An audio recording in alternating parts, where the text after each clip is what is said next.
Bom dia, senhoras e senhores, e obrigada por aguardarem.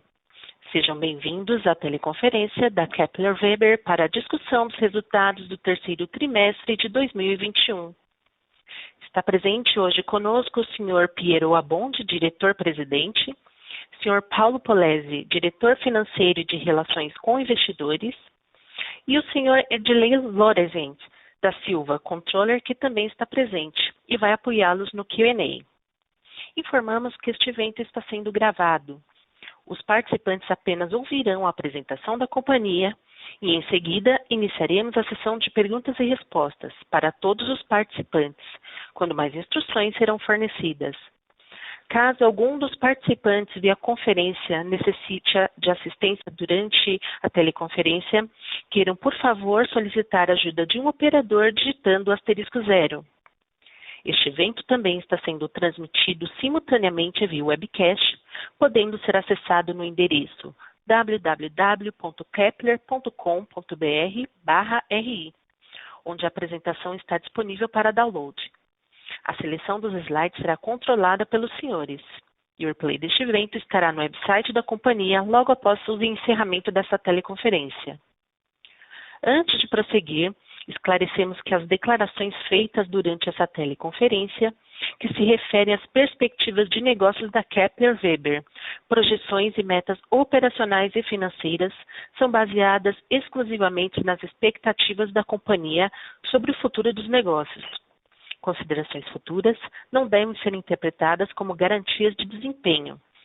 Essas considerações envolvem condições de mercado, de desempenho da economia brasileira, do setor e de mercados internacionais, e, portanto, estão sujeitas a mudanças, pois se referem a eventos futuros e dependem das circunstâncias que podem ou não ocorrer. Investidores devem compreender que condições econômicas gerais, condições da indústria e outros fatores operacionais podem afetar o desempenho futuro da Kepler, e podem conduzir a resultados que diferem materialmente daqueles expressos em tais considerações futuras. Agora, passo a palavra ao senhor Piero Abbondi, diretor-presidente, que conduzirá a primeira parte da apresentação.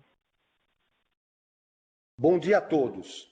É um prazer estar aqui com vocês, mais uma vez, para a teleconferência de resultados da Kepler Weber. Vamos começar com os destaques do trimestre. Sendo o primeiro a receita líquida, cresceu 64% em comparação com o terceiro trimestre de 2020. A maior receita líquida já realizada num trimestre em toda a história da empresa. A sequência do bom desempenho comercial observado no segmento de pós-colheita e a aceleração dos investimentos do agronegócio em praticamente todas as regiões do Brasil onde atuamos foram fundamentais para isso. A robusta carteira de pedidos construída ao longo dos últimos trimestres, principalmente na área de armazenagem, contribuiu significativamente para este resultado. Lembramos também da forte base de comparação do terceiro trimestre de 2020, período em que tivemos um grande faturamento dos equipamentos de pós-colheita. Isso valoriza ainda mais a ótima entrega de resultados que nosso time realizou nesse trimestre. Outro destaque do trimestre foi o EBITDA, que apresentou crescimento de 65%, atingindo 63,3 milhões de reais. A margem EBITDA ficou estável em relação ao terceiro trimestre de 2020, atingindo 19,2%. É importante destacar que a expansão das margens nos segmentos de negócios foi resultado da eficiente gestão no abastecimento das matérias-primas, em conjunto com a administração de preços junto aos nossos clientes.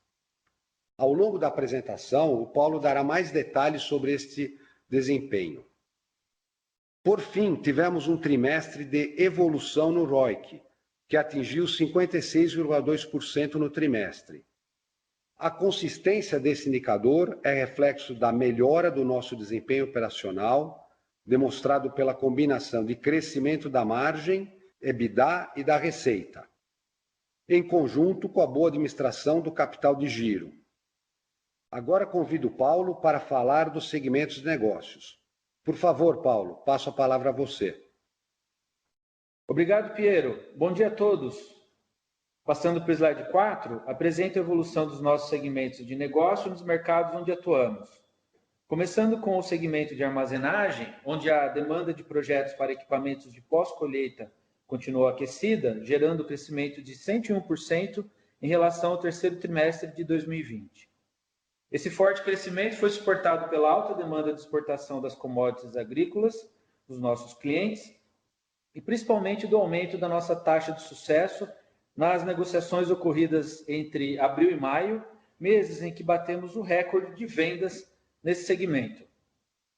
Nas exportações, apesar da manutenção da demanda aquecida dos clientes dos países latino-americanos, observamos uma redução pontual de 34% no terceiro trimestre de 2021. Isso porque, no terceiro trimestre de 2020, tivemos a entrega de um grande projeto na área portuária do Peru, o qual impulsionou o faturamento naquele trimestre. Excluindo essa entrega pontual, apresentamos crescimento de 3,2% no período. Em movimentação de granéis sólidos, MGS, tivemos um aumento de 58% no trimestre.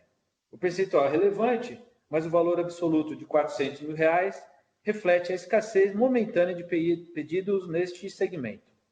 Importante ressaltar que no segundo trimestre de 2021, anunciamos a retomada nas vendas desse segmento, com o anúncio de 2 fornecimentos relevantes que permitirão aumento das receitas a partir do primeiro trimestre de 2022. Já no segmento de peças e serviços, observamos aceleração no ritmo de faturamento em todos os 5 estados onde atuamos, crescendo 93% no trimestre. Importante ressaltar que esse crescimento robusto é decorrente da conjuntura favorável do agronegócio, da nossa proximidade ao cliente final e pela expansão das vendas de itens de segurança, principalmente para atender às normas regulamentadoras que determinam que clientes façam melhorias em suas unidades existentes. No slide 5, compartilho com vocês alguns projetos entregues no terceiro trimestre de 2021. Na obra de Jataí, entregue em julho, e na obra de Caiapônia, ambas em Goiás, os investimentos em armazenagem permitiram que os clientes reduzissem seus custos da operação de secagem do grão e de fretes, uma vez que anteriormente eles entregavam suas produções para uma cooperativa distante da área de plantio. Já em São Borja, no Rio Grande do Sul, trata-se de uma nova planta para atender produtores de soja e trigo numa região predominantemente de plantio de arroz. Aqui destacamos o prazo de entrega da fábrica e a gestão muito próxima da área de implantação que permitiam a instalação dos equipamentos dentro do prazo safra do cliente. No mercado externo, o projeto de Port, na Colômbia, em um cenário de atrasos por grande parte da concorrência, o cliente ficou muito satisfeito pelo cumprimento dos prazos estabelecidos, valorizando a entrega pontual da equipe Kepler. Por fim, o projeto em Lahore, no Paquistão, resolveu um problema do cliente. Ele recebia grãos com alto teor de impurezas e as máquinas de limpeza no mercado local não conseguiam dar capacidade de fluxo e qualidade do processo. A solução Kepler atendeu o fluxo de grãos do cliente com a qualidade necessária. No slide 7, mostramos a evolução do EBITDA no terceiro trimestre de 2021 em duas visões, convencional e ajustado. Na visão convencional, apresentamos crescimento de 60% em relação ao mesmo período do ano anterior, adicionando R$60 milhões de EBITDA e margem de 18,1%. Já no EBITDA ajustado, sem considerar os eventos não recorrentes, apresentamos crescimento de 64% em relação ao segundo trimestre de 2020, gerando 63 milhões e margem de 19,2%. As despesas não recorrentes referem-se à atualização dos cálculos de impairment e baixas de alguns ativos imobilizados que estavam obsoletos. Importante deixar registrado mais um trimestre de evolução de margens em relação ao mesmo período do ano anterior, reflexo da estabilização dos preços do aço, que é a nossa principal matéria-prima, da melhor ocupação das fábricas, em conjunto com a ampliação da margem de venda no segmento de armazenagem. No slide 8, mostramos a evolução dos investimentos em CAPEX. No terceiro trimestre de 21, os investimentos foram de R$ 7 milhões, atingindo R$ 25,6 milhões no acumulado do ano. Neste trimestre, destinamos 64% ao aumento de capacidade fabril, 20% no desenvolvimento de novos produtos, 13% no atendimento às legislações de segurança e meio ambiente e 3% em tecnologia da informação. No slide 9, destaco a disponibilidade de caixa, que se manteve em patamar robusto, encerrando setembro com saldo bruto de R$ 438,9 milhões e caixa líquido de R$ 381,5 milhões. Importante lembrar que no dia 20 de outubro a companhia efetuou o pagamento de R$ 278,5 milhões aos acionistas via redução do capital social, reduzindo a posição de caixa bruto para R$ 160,4 milhões.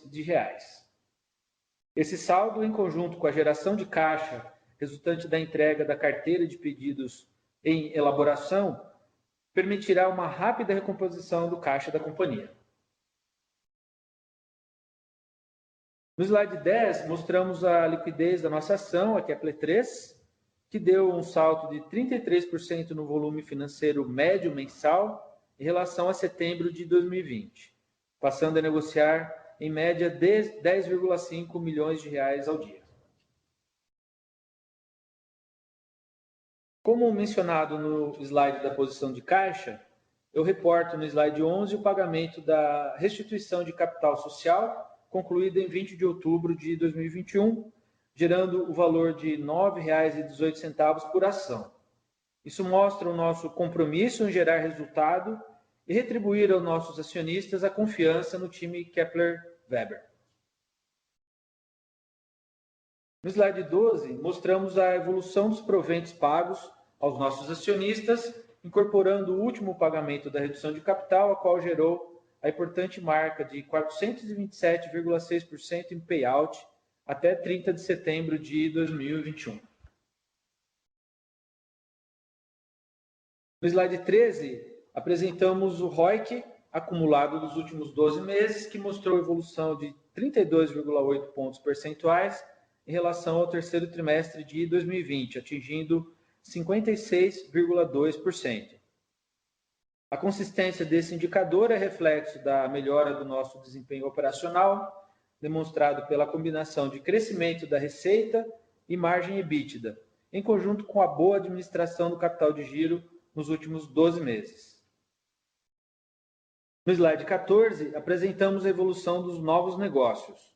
Em primeiro lugar, trazemos a plataforma Sync, que já está aplicada em todos os novos fornecimentos e estamos avançando na conexão das plantas existentes, que na época não saíram com a tecnologia Sync embarcada.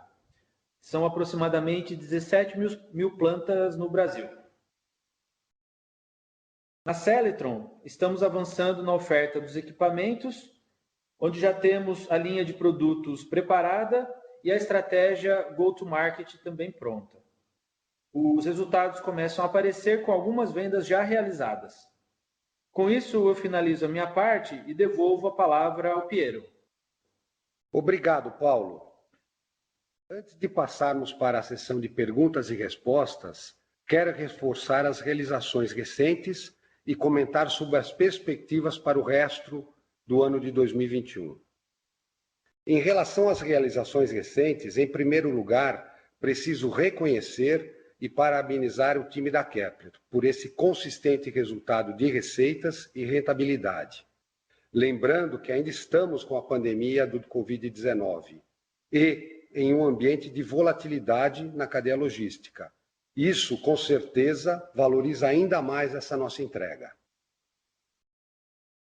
No Kepler Day, comunicamos nossos planos para estruturar um novo segmento de negócios com o objetivo de oferecer serviços digitais no conceito da agricultura 4.0. Isso permitirá aumentar nossas receitas recorrentes e, principalmente, oferecer novas alternativas para aumento da produtividade de nossos clientes. Por fim, sobre as perspectivas do ano, um ponto positivo a observar é que temos uma expectativa que os custos das matérias-primas mais relevantes, como aço, entraram em estabilidade e permitirão administrarmos as margens dentro da normalidade, colaborando para continuarmos a entregar margens saudáveis durante o ano de 2021. Destaco ainda que a estabilidade na cadeia logística ainda não foi completamente superada. Falta de containers e aumento do custo dos fretes marítimos podem trazer alguma volatilidade nas entregas dos projetos. Estaremos atentos a isso para não prejudicar nossas operações. Por outro lado, temos uma carteira de pedidos robusta que deve continuar suportando o crescimento da receita nos próximos trimestres. E por isso estamos confiantes em entregar mais um ano de bom crescimento para a companhia. Encerro aqui a nossa apresentação, agradeço o seu interesse e, por favor, operadora, podemos seguir com a sessão de perguntas e respostas? Obrigada. Iniciamos agora a sessão de perguntas e respostas. Caso haja alguma pergunta, queiram, por favor, digitar *1.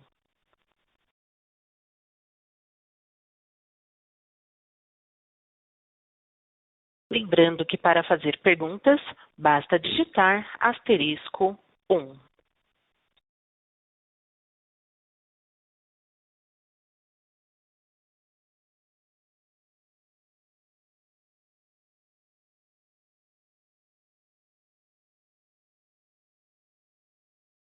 Por favor, aguardem enquanto coletamos as perguntas.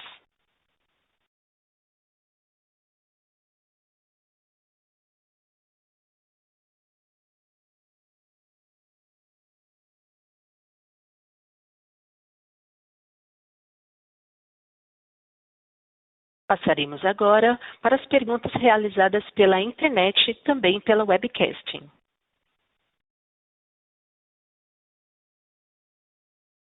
Bom dia, Paulo aqui falando. Recebemos uma pergunta por escrito, senhor Rafael Ranguetti. Parabéns pelo resultado. Pergunta, o Plano Safra está avançando de forma saudável?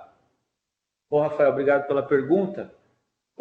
Tem que começar pelo ponto. Plano Safra, esse ano, né, o governo anunciou um valor recorde, né, do nosso caso, né, o plano PCA, né, para os investimentos em armazenagem, né, 4,1 bilhões de reais. Né.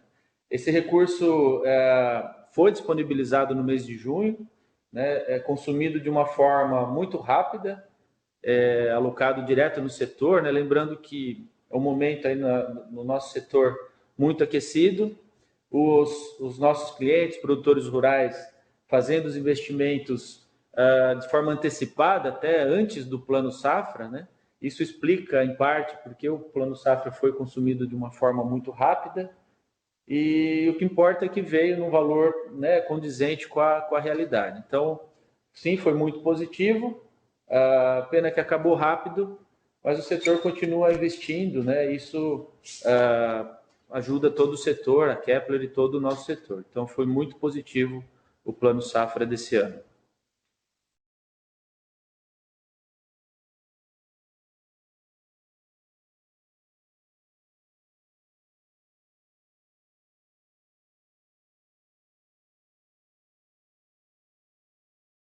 Temos mais perguntas vindas da webcasting.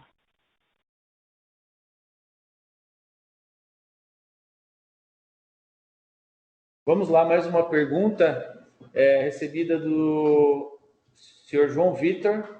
Bom dia, primeiramente parabéns pelo resultado, excelente. Gostaria de entender se vocês têm sofrido alguma queda na demanda devido aos aumentos recentes das curvas de juros. Piero, por favor. Perfeito. Muito boa pergunta, né? E bem atual, porque ontem tivemos aumento de juros. Para responder essa pergunta, eu gostaria de olhar um pouco o histórico, né, no Brasil. Então, se a gente olhar os últimos 30 anos, a safra de grãos tem aumentado anualmente 5% ao ano. Como exemplo, em 2001, a produção era de 100 milhões de toneladas de grãos e em 2021 foi de 254, com estimativas para a próxima safra agora para 290. Então, foi o período aí, os últimos 20, 30 anos, que os juros no Brasil foram significativamente altos. E a agricultura continuou crescendo, né? Então, a gente enxerga que, evidente que custo capital é importante, mas num segmento que está crescendo, e principalmente olhando a visão do produtor, onde ele investindo num projeto desses, ele tem um retorno de 5 a 6 anos, ele continua com boa rentabilidade, ele está capitalizado, então nós enxergamos que, evidente que sempre tem um certo impacto, mas que não vai nos interferir muito, porque foi o que aconteceu nos últimos 20 anos e mostra aí que a agricultura é pujante e que os produtores vão continuar fazendo, produtores, eu falo todo o setor agrícola, né, cooperativas e todo mundo na cadeia, vai continuar fazendo investimentos. E só para completar, lembro que, em média, aí, o último ano metade das nossas vendas foram feitas com recursos próprios, foram feitas pelos produtores com recursos próprios. O que mostra aí, de novo, que eles estão capitalizados, tendo boa rentabilidade e continuam fazendo investimentos. Então, como a gente também estima que a próxima safra será boa, a rentabilidade dos produtores continuará no nível bom, nós não estamos vendo um impacto significativo desse aumento da taxa de juros na nossa demanda e nas perspectivas de investimento por parte dos produtores. Obrigado, Piero. Tem mais uma pergunta na sequência. Bernardo Nogueira, ele pergunta: qual o crescimento esperado para 2022, para o próximo ano? Ok. Só, Bernardo, a companhia não trabalha com política de guidance, né? Mas acho que a gente pode contextualizar um pouquinho aqui as expectativas para o próximo ano, né? Eu posso começar, Piero complementa, né? Nós estamos justamente agora, Bernardo, trabalhando no orçamento do próximo ano e estamos vendo aí tem que primeiro contextualizar, né? 2021, um ano muito bom para o setor agro, para o nosso setor, né? Um ano que estamos entregando um crescimento bastante robusto, consistente, e temos uma carteira de pedidos da mesma forma, né? Boa, sendo renovada. Então, isso nos permite continuar esse crescimento. Obviamente que a base comparativa vai ser muito mais difícil, porque 2021 foi um ano de crescimento grande, então difícil passar o número, mas a base de comparação vai ser mais difícil, porque em 2021 estamos crescendo bastante.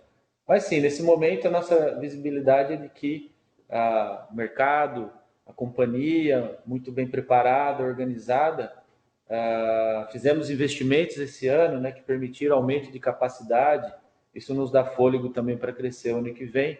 Então temos aí todos os elementos aí que permitem continuar crescendo, ou seja, mercado, dólar, real desvalorizado, né, produtor rural com poder aquisitivo forte, né, o preço das commodities agrícolas, por mais que desvalorizaram um pouquinho recentemente, ainda numa condição excelente, né, linhas de financiamento disponíveis. Então, todos os elementos aí necessários para continuar crescendo estão presentes. Então, isso nos remete a uma boa perspectiva para o ano de 2022. Exato, Paulo.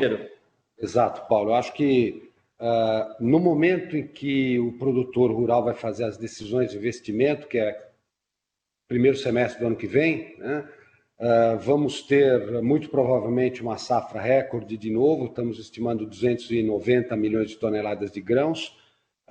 As condições climáticas serão melhores, as previsões são que as condições climáticas serão melhores deste ano, que tivemos aí no Paraná bastante castigado pela seca, e a rentabilidade muito boa, continuará muito boa. Então, quer dizer, acreditamos que o produtor rural vai estar capitalizado, como eu falei anteriormente, e com humor positivo para fazer investimentos, principalmente no nosso segmento, onde ele vai buscar uma eficiência do seu negócio, né? Uma importante eficiência do seu negócio. Então, como o Paulo falou, estamos estamos bastante positivos aí em relação ao ano de 22.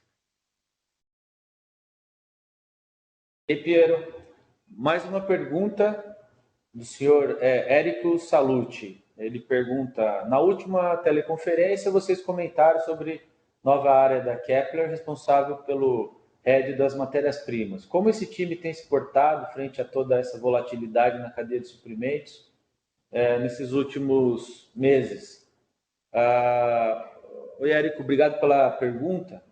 Isso é muito importante. A gente gosta de lembrar sempre que a Kepler é uma empresa que entrega soluções para o cliente, ou seja, nós realizamos projetos, né? Projetos que demandam tempo para serem produzidos e para serem montados e serem entregues, né? E esse prazo normalmente é em torno de 3, 4 meses, hoje ele está um pouco acima de 6 meses. Isso faz com que a gente tenha que trabalhar muito bem a questão de custos, né, para que a gente possa ter uma estabilidade nas margens, né? E a gente faz esse conceito de hedge, né, não é um hedge em bolsa, em Chicago, não é dessa forma. A gente faz um hedge direto com o nossos fornecedores de aço e com um misto de política de estoque. Isso a gente procura sempre ter o custo das matérias-primas casados com o prazo de entrega. Então, a gente passou por um primeiro semestre de alta volatilidade nos preços. Isso fez com que a gente não conseguisse manter 100% esse preço casado com as entregas, porque a gente queria repor matéria-prima, não tinha no mercado para... Então, isso descasou, afetou um pouco a margem.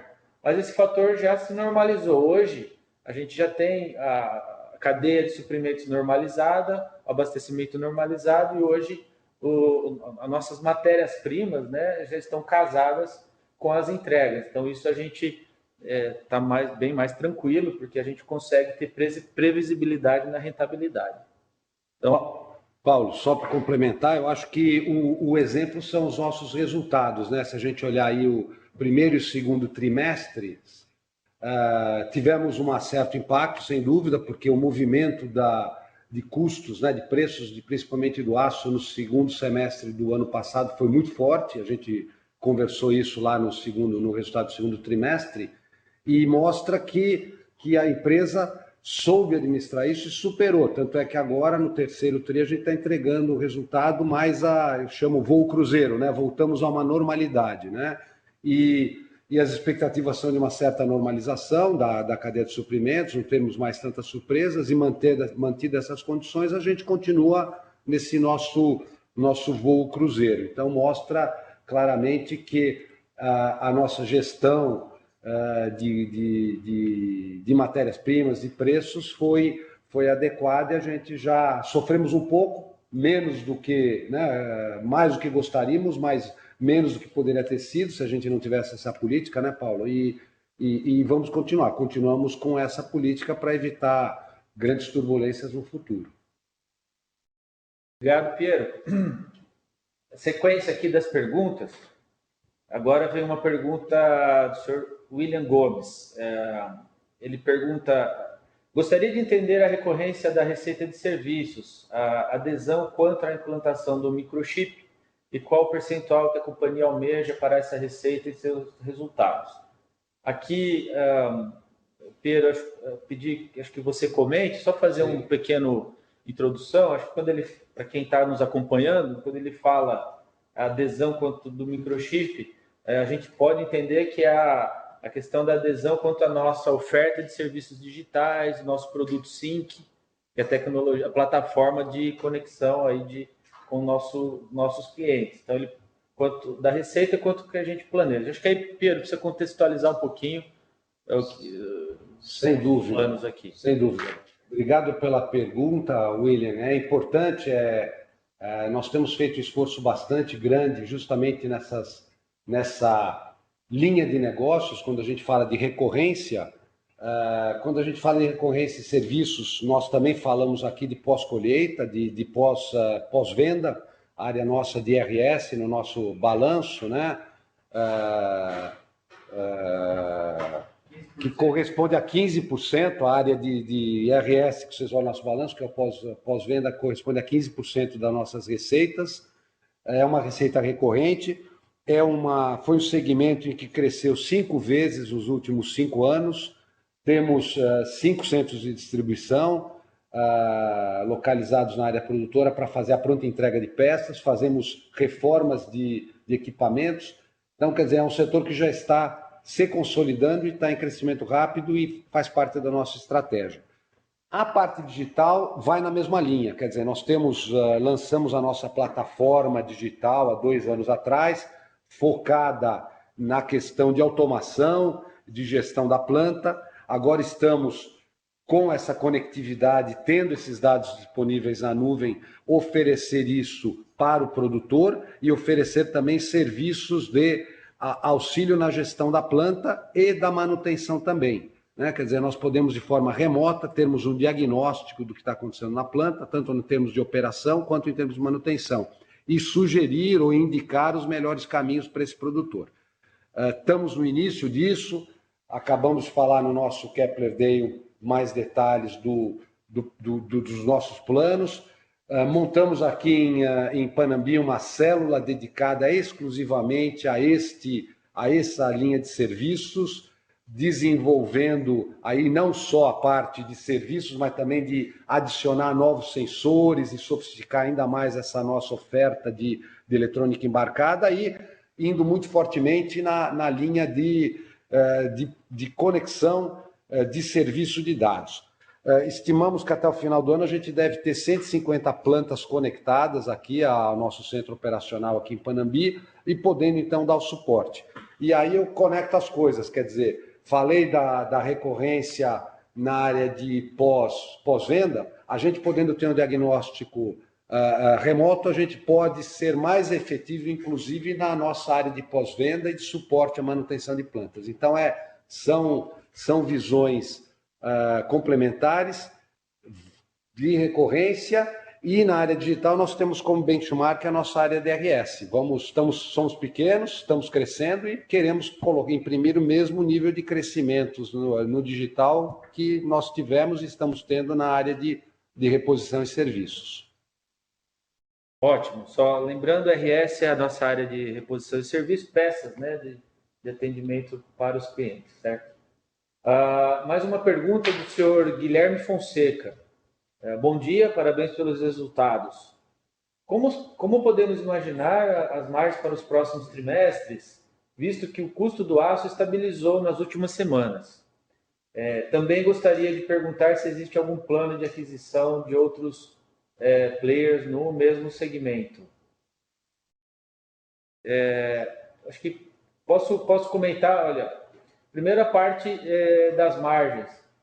Acho que, em primeiro lugar, acho que a gente tem que entender um pouco a dinâmica do nosso negócio, né? Nosso negócio tem uma exposição aos produtores rurais, por sua vez tem uma exposição às commodities agrícolas, e a gente tem ali, né, momentos de expansão e momentos de queda, a famosa ciclicidade da margem, né? A gente vem trabalhando de forma muito consistente, o mercado está aquecido, a companhia é muito bem estruturada, com nível de custos otimizado, então isso tem nos permitido trabalhar e entregar uma margem muito consistente e crescente, né? Visto o que aconteceu esse ano, mesmo no primeiro semestre, Piero acabou de explicar agora, de bastante pressão no preço do aço, a gente mesmo assim entregou um resultado bom, e agora esse resultado sendo bastante expandido no terceiro trimestre, e essas condições estão permanentes, continuando, a gente tende a ver uma continuidade de uma boa rentabilidade, a princípio no curto prazo. Guilherme, a companhia, nós não administramos a companhia exclusivamente com um olho no curto prazo, a gente olha a consistência da rentabilidade da empresa. A empresa está posicionada num patamar bom e equilibrado de rentabilidade, e isso a gente tem todas as condições para que isso seja mantido, e sempre vamos buscar a expansão dessa margem, né? Então, repito, a questão da ciclicidade faz parte do nosso resultado, a companhia evoluiu muito nos últimos anos, né? Piero também comentou da questão das receitas recorrentes que temos aqui na unidade de RS. Então, esse conjunto aí de boa gestão, custos sob controle, Lean Manufacturing, receitas recorrentes, posicionamento da empresa permite que a gente veja uma estabilidade e possibilidade de expandir margem, sim. Lembrando apenas, né, que esse movimento de preço do aço começou no ano passado, em agosto. Tivemos aí um período significativo de aumento de preços, e aumento de preços bastante significativos, que realmente a gente, olhando o nosso primeiro semestre, principalmente o segundo trimestre, foi o nosso maior impacto. Olhando para frente, a gente imagina que o pior já tenha passado, né? Quer dizer, começamos a entrar já numa estabilidade de preços, não acreditamos que tenhamos movimentos tão significativos no futuro, e com isso, então, como eu falei antes, nós estamos em voo cruzeiro aí, no terceiro trimestre já entramos numa certa normalidade, e aí, que nem o Paulo falou, buscando sempre otimizar ao máximo os nossos custos fixos, aproveitar o volume importante que nós vamos ter nos próximos trimestres para ter uma melhor absorção dos custos fixos, continuando no médio prazo com uma boa gestão de custos e busca de eficiência. Então, estamos bastante positivos também com essa questão de margens e rentabilidade. Quanto à sua pergunta de aquisição de outros players do mesmo segmento, nós temos no nosso plano de crescimento três grandes vetores em que a gente está buscando o nosso crescimento. O primeiro é o crescimento do mercado, né? Existe um déficit de armazenagem em que nós acreditamos que somos peça importante para ajudar o Brasil a diminuir esse déficit de armazenagem. Não vou discorrer aqui todo o detalhe, uma vez a safra, que acho que os senhores já conhecem, mas tem um grande déficit aí, estimamos que nessa próxima safra chegue a 100 milhões. Então, a gente acredita que nós, como Kepler, principal player, com 40% de share, temos que buscar soluções para isso. E crescendo a pizza, também nós vamos crescer. Então, esse é o primeiro grande vetor de crescimento, oportunidade de potencial de crescimento de mercado. E depois tem outros dois vetores importantes, que é uma busca de soluções e produtos de maior valor agregado. O exemplo que nós temos, o primeiro exemplo é a Seletron, que nós fizemos a aquisição da tecnologia e da marca no final do ano passado. Trabalhamos muito no primeiro semestre para termos o go-to-market preparado, qual é o produto, preço, mercado, como vamos vender isso dentro da nossa estrutura. Já estamos bastante avançando nisso. Temos aí, no final de setembro, temos 45 propostas em andamento e agora estimamos fechar outubro com 70 propostas em andamento. Esse é um exemplo e vamos continuar buscando outras alternativas, outras oportunidades de soluções e equipamentos de valor, alto valor de mercado que entregue valor para o cliente. E o terceiro vetor, já falei antes, não vou repetir, que é o digital que nós acabamos de falar. Quer dizer, temos todos essa jornada digital que é importante e acreditamos que vai gerar valor para os nossos produtos, para as nossas soluções e vai gerar também receitas recorrentes com assinatura, com proximidade com o cliente. Bom, mais uma pergunta, agora mudando um pouco o tema, a questão cambial, vem da senhora Natália. Ela pergunta, a situação cambial do país prejudica a Kepler com o aumento do preço do aço em real e o incentivo à exportação e não a armazenagem dos grãos?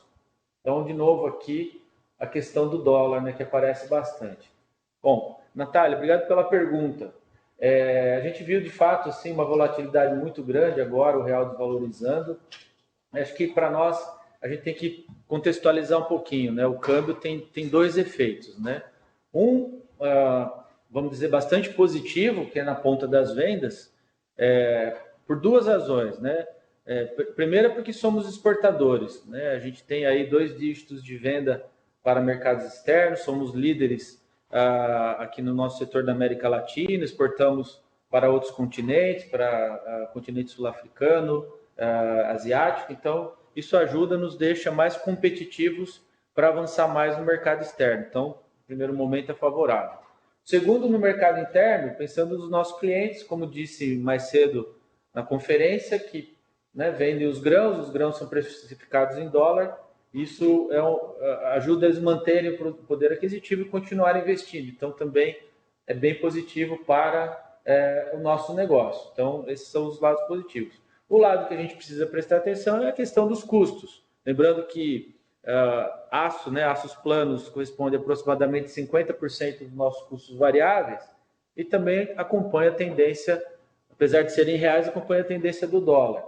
E para isso, a gente precisa trabalhar prestando atenção. Obviamente, eu volto na questão que até da pergunta anterior, né? A gente procura trabalhar com a matéria-prima em casa, em estoque, né? E sempre casado com as vendas, ou seja, a decisão de venda que a gente faz hoje, a gente já tem a matéria-prima em casa, ou seja, já está fora do risco cambial. Então é assim que a gente procura trabalhar.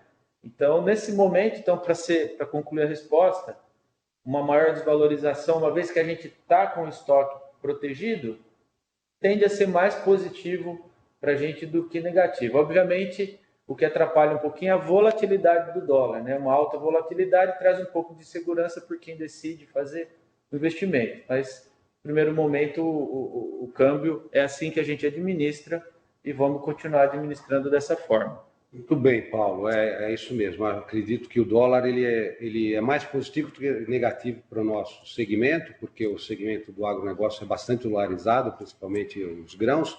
E com relação à armazenagem de grãos, investimento em armazenagem, eu acredito que a volatilidade e até o incentivo para o produtor investir em armazenagem, porque ele consegue navegar nessa flutuação com muito mais facilidade. Quer dizer, ele não precisa... Pensa que quando o sujeito está colhendo, ele tem uma janela, muitas vezes é uma semana, duas, e se ele não tiver onde armazenar, ele tem que vender o grão naquele momento. E, de repente, daqui a um mês, o dólar não está mais 5,20, pode estar 5,60. Então, se ele conseguir ser dono do seu tempo, que a armazenagem permite isso, ele acaba podendo navegar mais facilmente por essa estabilidade. Então, eu acredito que é um incentivo quando a gente vê essa certa flutuação, é um incentivo à pessoa ao produtor investir em armazenagem e ser dono do seu tempo e poder tomar decisões mais estruturadas e menos no momento ali da ponta, quando a situação pode não estar boa e pode depois de 2, 3 meses mudar completamente. Muito bom. Seguindo aqui, uma pergunta do senhor Maurício Flauzino. Bom dia, parabéns pelo resultado. Qual o nível de estoque para os próximos trimestres? Então, Maurício, obrigado pela pergunta. Maurício, o fato, acho que aqui, melhor do que discorrer sobre o nível de estoque, acho que é melhor a gente analisar no sentido de cobertura, né? Como eu estava dizendo, a companhia tem uma política de estoques, a gente trabalha dentro de níveis mínimos e máximos e a gente ajusta isso de acordo com o mercado. Como eu disse, hoje a gente tem uma carteira muito boa de pedidos e temos um nível de estoque de acordo com o tamanho da carteira, para garantir a entrega dela. À medida que essa carteira se expande, a gente atualiza a posição de estoque para sempre manter esse casamento do estoque com as vendas. Então, isso acho que é o mais importante de trabalhar. Obviamente, a gente trabalha com uma inteligência de suprimentos e tem que olhar a questão de tendência de preço do aço, né? A gente viu um primeiro semestre de altas consecutivas. Agora, nesse momento, nós estamos vendo, apesar aí de quedas no minério de ferro, etc., isso não chegou ainda no preço do aço, todavia parou de subir, a gente está trabalhando com um cenário de estabilidade. Obviamente, tem volatilidade e a gente tem que trabalhar com muito avanço aí no planejamento. E se capturar alguma tendência de queda, a gente tem que trabalhar com estoque bastante ajustado para não estar sobreestocado, eventualmente trabalhar com uma pressão de custo. Então, repito, a gente trabalha os estoques, de novo, casado com o nível de vendas, o nível de faturamento que estamos fazendo. Então, é assim que a gente trabalha. O cenário do mercado também, qual é a tendência? Exato. Então, acho que atendemos a pergunta. A próxima pergunta, ainda vou pegar aqui outra pergunta no tema que a gente está falando, do senhor William Gomes. Gostaria de saber se o preço do aço já demonstra arrefecimento e se caso continue em tendência de alta, a Kepler consegue repassar sem perda de margens. Quer comentar, Piero? Sim. Bom, nós estamos enxergando uma estabilidade dos preços do aço. Agora, se por acaso tivermos flutuações, é que nem o Paulo falou, a gente tem uma inteligência de mercado na área de suprimentos, nós acompanhamos esse mercado com muita proximidade, nós vamos tomar decisões. Então, tendo aumento de preços, nós vamos fazer exatamente o que fizemos no passado. A gente vai ter uma gestão de preços adequada, como fizemos, né, lista de preços, e a gestão da carteira aí, dos pedidos interna, que nem o Paulo falou, que entre estoques e contratos, a gente busca cobertura, né, estarmos cobertos no preço do aço com relação aos pedidos em carteira. Então, não vemos impacto e sabemos gerenciar preços de forma a não ter impacto nos nossos resultados. Obrigado, Piero. Tem várias perguntas do tema aço, mas acredito que elas foram já respondidas nas respostas agora que acabamos de dar. Então, aqueles que fizeram essas perguntas, acho que foi respondido. Se tiver alguma diferente, nosso time de RI vai responder por escrito. Tem um outro tema aqui abordado, um tema novo, que fala da parte dos investimentos de infraestrutura. A pergunta do senhor Gautier Alex Freitas de Abreu. Ele pergunta: a interligação dos portos do Arco Norte por malha ferroviária poderá fortalecer demandas em terminais portuários? Então, Gautier, obrigado.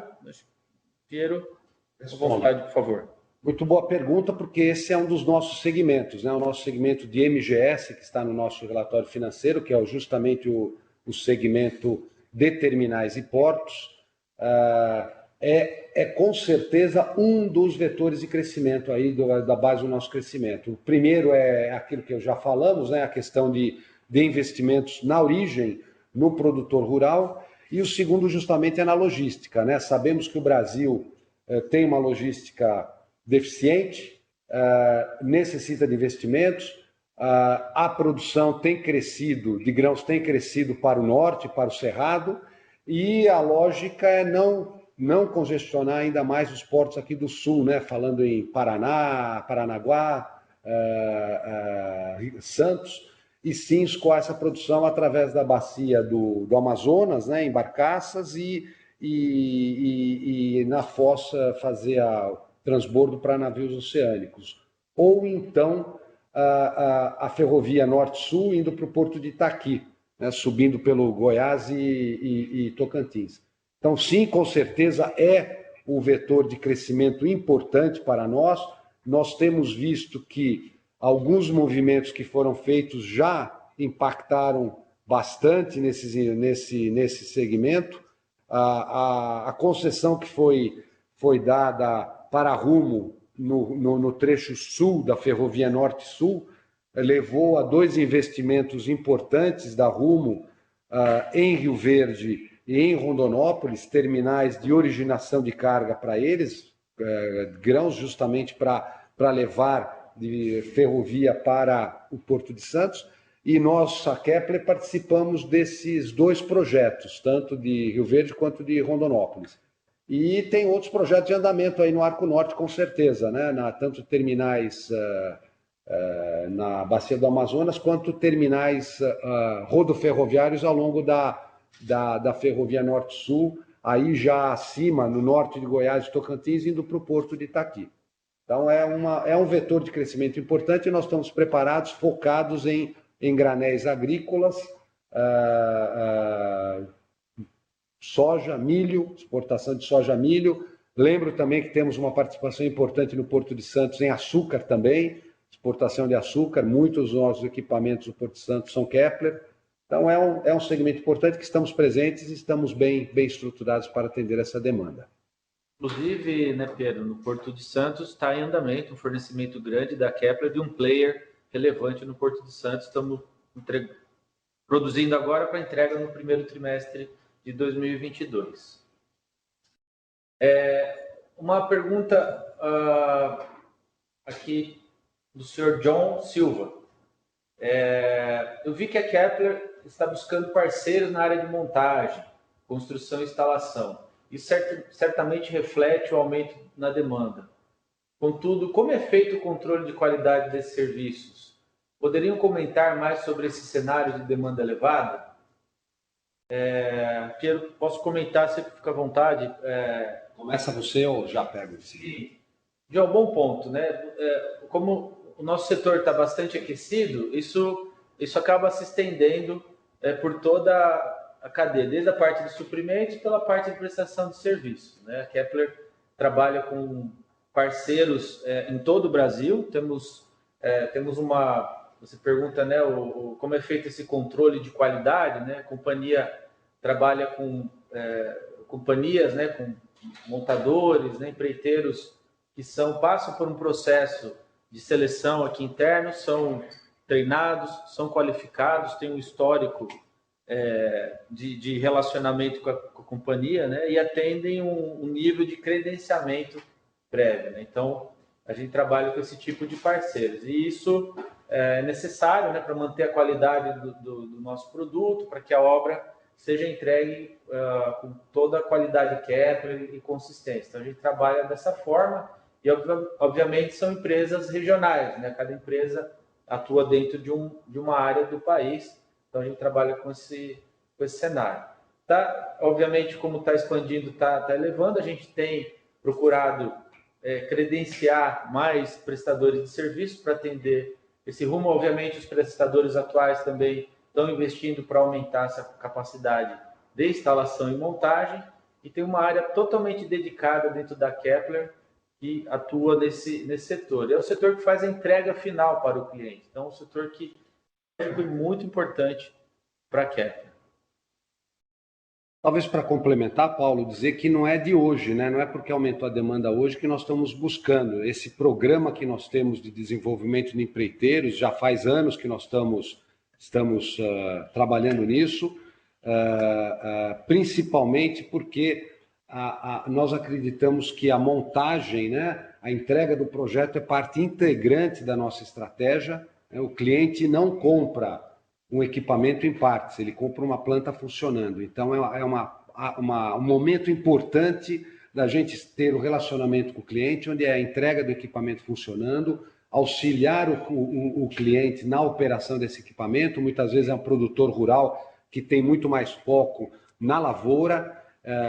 Construção de equipamento é um negócio bastante fora do seu rotina de trabalho, então a gente busca dar esse suporte, essa simplificação, e a parte integrante, é um diferencial da Kepler, né? E nessa linha de desenvolvimento de empreiteiros, o que a gente busca é também maior eficiência no processo de montagem, para que esses empreiteiros tenham uma rentabilidade satisfatória, importante que eles sejam parceiros realmente de longo prazo.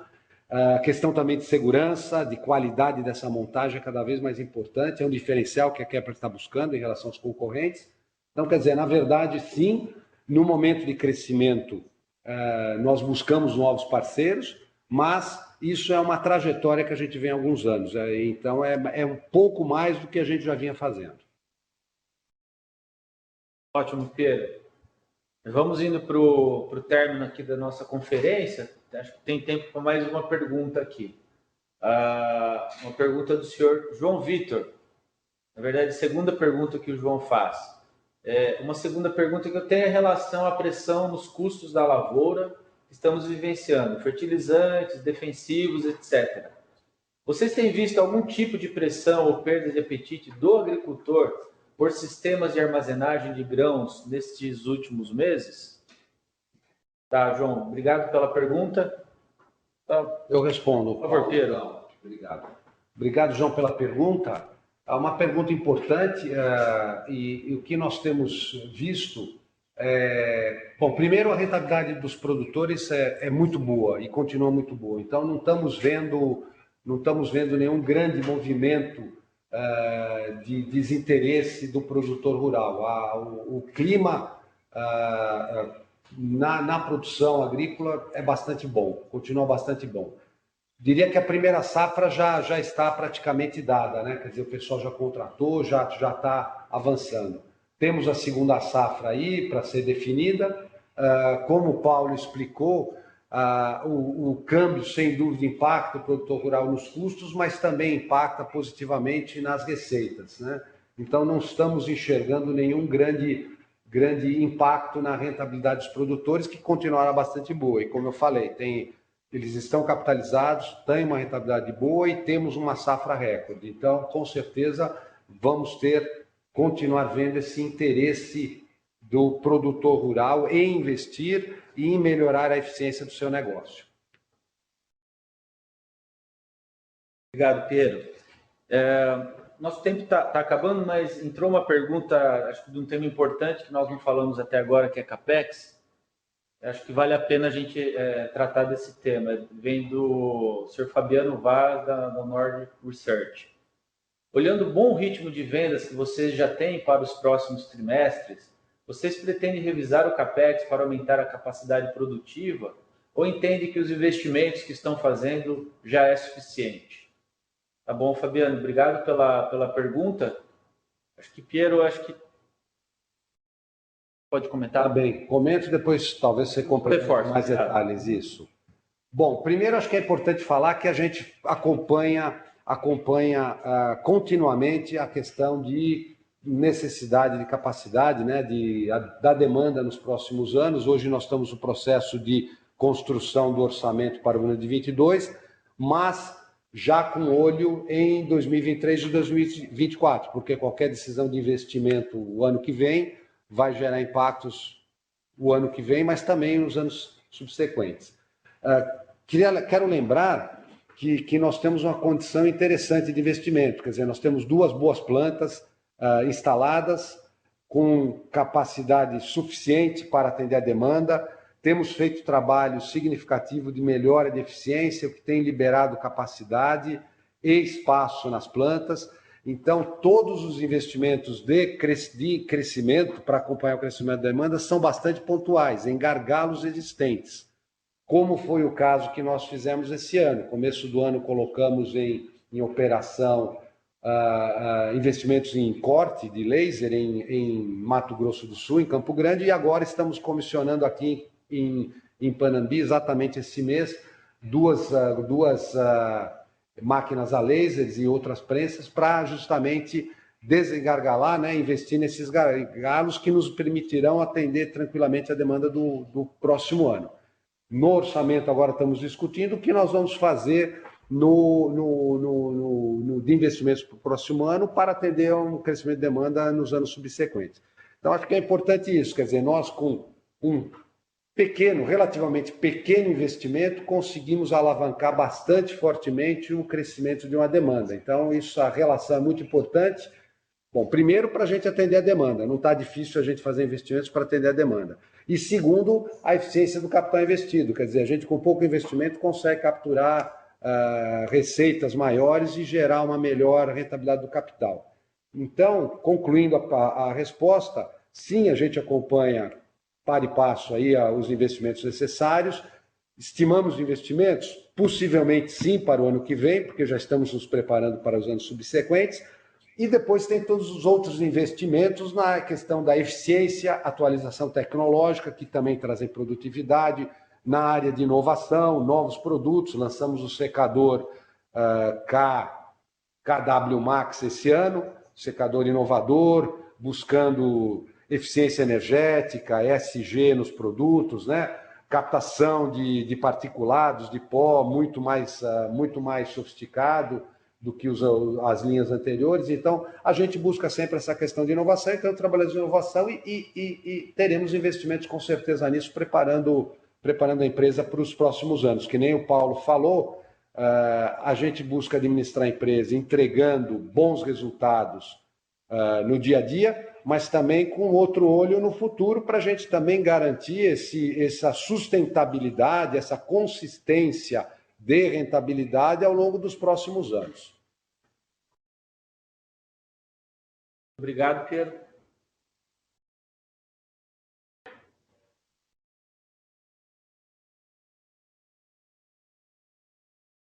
Obrigada.